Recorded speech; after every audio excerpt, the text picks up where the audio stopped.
He's gone through with the shot. That's greeted JP. Hit through mid-wicket. It finishes it. It's India. They reach.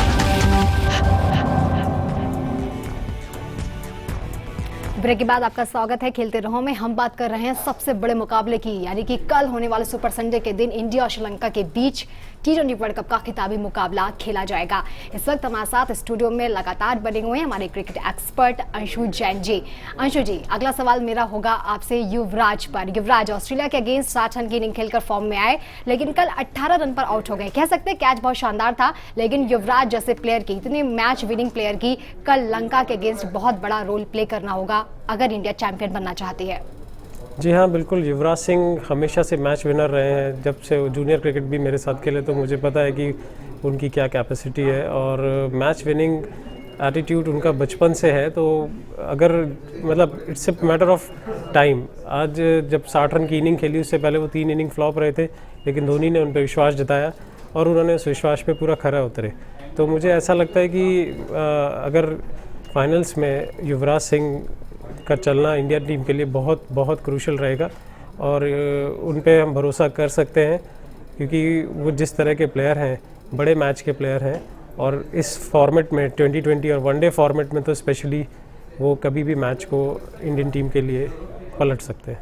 युवराज से पहले हम बात कर रहे थे विराट की। मैं आपसे जानना चाहूँगी कि विराट की बल्लेबाजी में सबसे खास बात आपको क्या नज़र आती है और आपके फेवरेट शॉट्स, अगर ऐसे कोई फेवरेट शॉट्स हो तो आप ज़रूर बताइए। देखिए, विराट कोहली की जो स्टार्ट है, आप देखेंगे कि शुरुआत में वो सिंगल्स पे फोकस करते हैं और 10-11 बॉल जब तक वो खेलते हैं तब तक वो 10-11 रन पे होते हैं without any boundaries most of the time. उसके बाद वो धीरे धीरे एक्सेलरेट करते हैं। अगली 10 बॉल पे उनके 12-1 रन होते हैं, फिर अगली 10 बॉल पे वो 15 रन बनाते हैं और अगली 10 बॉल पे 20-22 रन बनाते हैं। तो जो उनका खेलने का तरीका है बहुत सीखने लायक भी है और देखने लायक भी है, क्योंकि जो बैटिंग का टेक्निक होता है जिस पे हम डिस्कस करते रहते हैं बार बार, तो वो उसी हिसाब से गेम को अपने प्लान करते हैं और उसी हिसाब से खेलते हैं। तो कभी प्रेशर भी नहीं आता, अपोनेंट पे को पता भी नहीं चलता और उनके रन्स हो जाते हैं। तो अगर आप कल की इनिंग भी देखें तो 44 बॉल पे जब उन्होंने 72 रन बनाए तो फर्स्ट 10 बॉल्स पे आई थिंक 10 रन बनाए थे। उसके बाद नेक्स्ट 10 बॉल पे वो 24 के आसपास थे और नेक्स्ट 10 बॉल पे उन्होंने 40 रन के आसपास बना लिए थे और अगली 14 बॉल पे उन्होंने 30 रन बना दिए थे। तो ये उनका स्टाइल है और तरीका है और इस तरह से वो रन बनाते हैं। बहुत ही पॉजिटिव एटीट्यूड, जब बल्लेबाजी करने मैदान पर आते हैं तो उनके चेहरे से भी दिखता है कि कुछ भी हो जाए अपना नेचुरल गेम खेलना है और बहुत ही पॉजिटिव एटीट्यूड और माइंड के साथ जो है वो बल्लेबाजी करते हैं। एज अ कैप्टन मैं आपसे जानना चाहूँगी कि कल जब टीम इंडिया मैदान पर उतरेगी उससे पहले ड्रेसिंग रूम में क्या कुछ रहेगा प्रेशर, या क्या स्ट्रेटजी होती है, क्योंकि आपने खुद बहुत टाइम तक ड्रेसिंग रूम का हिस्सा रहे हैं। देखिए, ड्रेसिंग रूम में जब भी आप क्रिकेट खेल रहे हो तो प्रेशर तो है ही, इस चीज़ को कभी डिनाई नहीं कर सकते। चाहे वो फाइनल्स हो चाहे कोई भी गेम हो, प्रेशर हमेशा रहेगा, क्योंकि आपके सामने हज़ारों लोग आपको देख रहे हैं, लाइव मीडिया आपको कवर कर रही है। एक सबकी एक्सपेक्टेशंस का प्रेशर होता है, साथ में सामने अपोनेंट्स का प्रेशर होता है, साथ में आपको अपनी काबिलियत है उसको भी जताने का प्रेशर होता है। तो लेकिन हम लोगों को यही सिखाया जाता है कि प्रेशर को हैंडल करना है, इसको चैलेंज की तरह एक्सेप्ट करना है और इस तरह से जब इंडिया टीम में आप खेल रहे हो तो आप इस तक पहुंचने के लिए बहुत से प्रेशर्स को हैंडल करके पहुंचते हो। तो मुझे नहीं लगता कि जितना हम उस चीज़ को सोच रहे हैं उन लोगों के दिमाग में ऐसा होगा। वो लोग खाली एक अनदर गेम करके सोच रहे होंगे और उनको जो वो करते आ रहे हैं आज तक, वो उसी को करने की कोशिश करेंगे।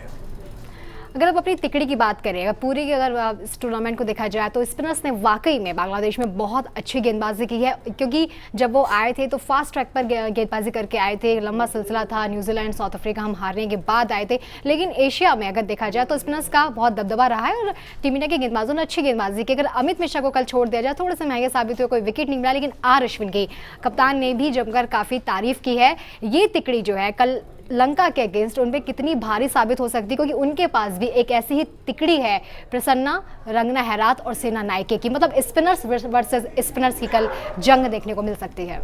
जी हाँ, बिल्कुल, क्योंकि ये स्लो ट्रैक्स हैं बांग्लादेश में, जितने भी विकेट्स हैं या एशिया में सब स्लो ट्रैक्स रहते हैं ज़्यादा करके, तो स्पिनर्स का रोल बहुत इंपॉर्टेंट हो जाएगा। पर मुझे ऐसा लगता है कि इंडियन स्पिनर्स को वो इनसे ज़्यादा एक्सपीरियंस है और वो इन कंडीशंस में बेटर डिलीवर करने की पोजीशन में है, क्योंकि अभी अगर आप अमित मिश्रा का बात करें तो उन्होंने पहले 2 मैच सिंगल हैंडेड जीता है। फिर उसके बाद अगर रविचंद्रन अश्विन की बात करें तो उन्होंने भी 2 मैचेस जीता है। तो जब एक प्लेयर, हरात ने हालांकि उधर से भी बहुत अच्छा परफॉर्म किया है, प्रसन्ना ने भी अच्छा परफॉर्म किया, मैं उनको उस चीज़ को अंडर एस्टिमेट नहीं कर रहा हूँ, बट मुझे फिर भी ऐसी स्ट्रॉन्ग फीलिंग है कि इंडियन बॉलर्स के पास ज़्यादा वैरायटी है और ज़्यादा क्वालिटी है, और उनको सपोर्ट करने के लिए सुरेश रैना भी है। तो मुझे ऐसा लगता है कि ये अच्छा चांस है इंडिया के पास कि इस ट्रैक पे इंडियन टीम अच्छा परफॉर्म करे। तो वाकई में कल देखना होगा कि अश्विन की कैरम बॉल क्या कमाल दिखाती है, जैसा कि दक्षिण अफ्रीका के अगेंस्ट उन्होंने कमाल किया था। लंका की बल्लेबाजी की अगर हम यहाँ पे बात करते हैं तो लंका के 2 से 3 ऐसे बैट्समैन हैं जो इस वक्त ज़बरदस्त फॉर्म में हैं। कुशाल परेरा, दिलशान शुरुआत के 2-3 मैचेस में ग्रुप स्टेज में फॉर्म में नहीं रहे, लेकिन उसके बाद अच्छी इनिंग खेली है उन्होंने। अगर लहरी थिरिमाने की बात की जाए तो वो भी अच्छी फॉर्म में है। अजंता जो एंग्लो मैथ्यूज़ उनके कैप्टन रह चुके हैं इससे पहले, एंग्लो मैथ्यूज़ भी फॉर्म में हैं। लेकिन क्या ये चारों बल्लेबाज जिन्होंने अच्छा स्कोर किया है इंडिया के अगेंस्ट कल के मैच में किस तरीके से खेल सकते हैं? अगर देखा जाए तो श्रीलंकन की जो बैटिंग लाइनअप है वो थोड़ी सी ज़्यादा एक्सपीरियंस है इंडियन बैटिंग लाइनअप से, क्योंकि उसमें संगाकारा और महिला जयवर्धने जुड़ जाते हैं, और ये दोनों बहुत ही मजे हुए खिलाड़ी हैं और एक्सपर्ट्स हैं। तो एक एज ज़रूर बैटिंग में उनको ये मिलता है कि उनके पास एक्सपीरियंस ज़्यादा है, लेकिन इंडियन टीम यूथ है और उनके पास एक्सपीरियंस उतना नहीं है, लेकिन जोश बहुत है और उनके जो स्ट्रोक्स हैं वो बहुत ही एक्सप्लोसिव हैं। तो मुझे ऐसा लगता है कि मज़ेदार मुकाबला होगा यूथ और एक्सपीरियंस के बीच में, और जो कल अपनी नर्व्स को ज़्यादा अच्छा हैंडल कर पाएगा उसको जीतने के चांसेस ज़्यादा हैं। संगकारा और जयवर्धने 2 बड़े दिग्गज खिलाड़ी श्रीलंका के, और दोनों ही इस टूर्नामेंट के बाद T20 के फॉर्मेट को अलविदा कह देंगे। भले ही सेमीफाइनल में जयवर्धने अपना खाता भी नहीं खोल पाए थे और श्रीलंका और संगकारा जो थे वो 1 रन बनाकर आउट हो गए थे। ऐसे में ये दोनों बल्लेबाज बहुत खतरनाक साबित हो सकते हैं फाइनल में, क्योंकि लास्ट मैच होगा, सब एक मैच विनिंग पारी खेलना चाहते हैं, और टीम भी यही कोशिश में होगी कि कैसे भी करके श्रीलंकाई प्लेयर्स को, इन 2 प्लेयर्स के लिए ये खिताब जीता जाए।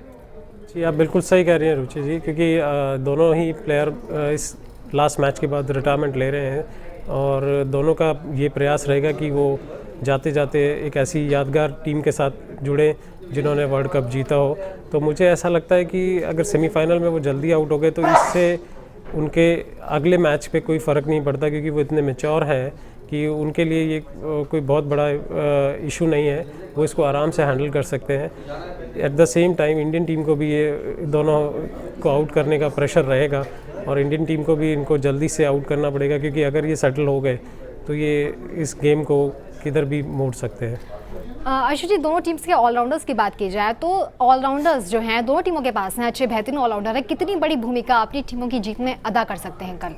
देखिए, ऑलराउंडर्स किसी भी गेम में, किसी भी फॉर्मेट में हमेशा इंपॉर्टेंट रोल प्ले करते हैं, क्योंकि अगर आप देखें, अगर आप बैटिंग में नहीं कर पाए तो आप बॉलिंग में करने का चांस रहता है, और बॉलिंग में नहीं कर पाए तो बैटिंग का ऑप्शन रहता है आपके पास।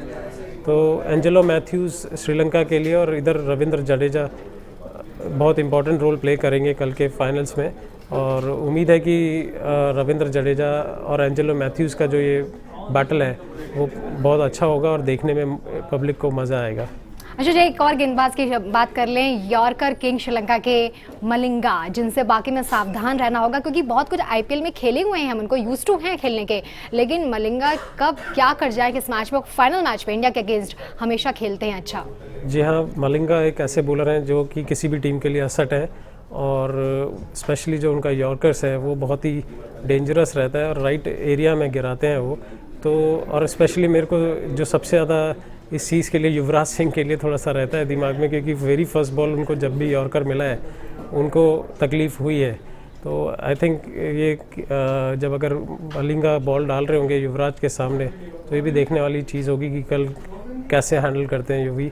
और दूसरी बात, मलिंगा के पास जो वेराइटीज़ हैं, स्लो वन भी उनका बहुत एक्यूरेट है, तो और जो उनका एक्शन है, स्लिंग एक्शन, वो इतना अनईजी करता है बैट्समैन को खेलने के लिए।